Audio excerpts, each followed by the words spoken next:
Hello guys, it's Behemoth here, and this is the second part of the Overloon Dutch National War Museum, of the pictures that I've taken there. And well, some of you have waited quite long for this, and I don't blame you, because well, there are a lot of pictures that still need to be shown that I want to show you, like what you're seeing right now. This is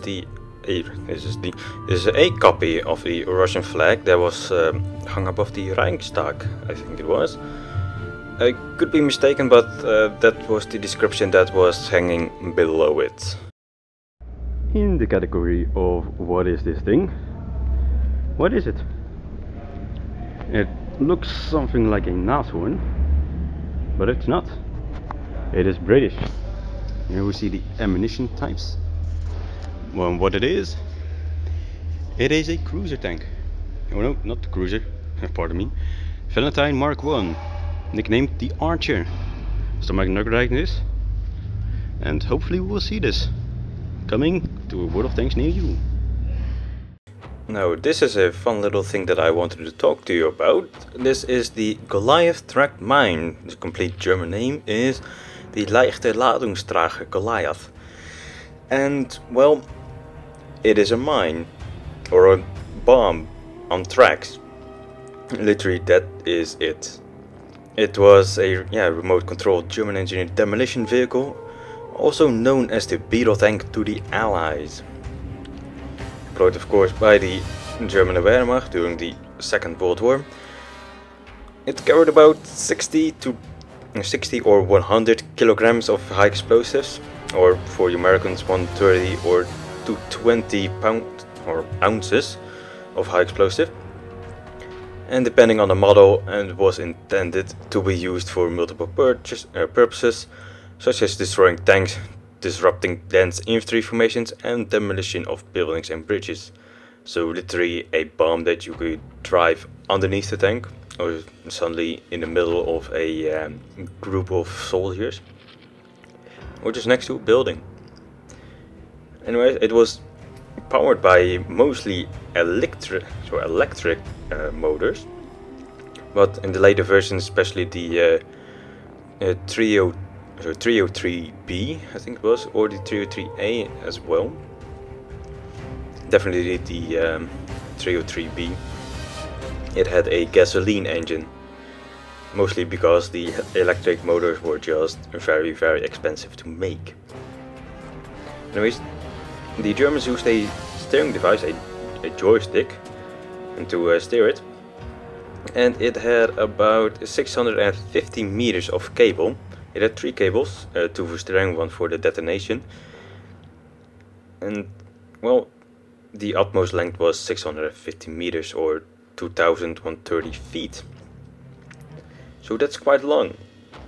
And well, the only real thing with it is as well, you can hear it because it is on track, so you can hear it coming. Secondly, if the wires are cut, then there's no detonation, there is absolutely no steering whatsoever, so it is rendered mostly useless if the steering is broken or the cables are broken. That's why, well, there were a few Goliaths on the beaches of Normandy, but they were just useless because artillery shells and gun shells from the ships that were firing on the beaches just shredded through the cables and completely left it hanging. But the most seen action it has was during the Warsaw Uprising in 1944. That's where it was mostly used, and some were used at Anzio in Italy in April 1944. So a little bit of history. And here we see the gun that killed most of the enemy tanks in the Second World War. It was the Panzerabwehrkanone 39. This gun also is used on the Jagdpanzer IV, the Jagdpanzer IV 48, and the Hetzer. Fun little fact though, this gun is manufactured by the Rheinmetall Borsig AG in Unterlüß. And I think you heard the name Rheinmetall Borsig somewhere, I don't know where. If you don't recognize this thing, then you should stop playing World of Tanks. Because this is the M4 Sherman. The M4A3 to be exact. With the exhaust for the landing on Normandy. And well, what is this? This, ladies and gentlemen,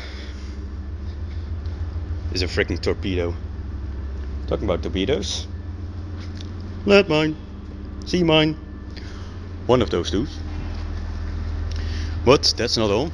I spotted something really, really great. And that is... It is the Spitfire plane. Wow. I just love it here, really. So that was it for today, but don't be scared, because there will be a lot more coming with some things that you might not recognize and some things that you will recognize a whole lot, so stay tuned to this channel for more.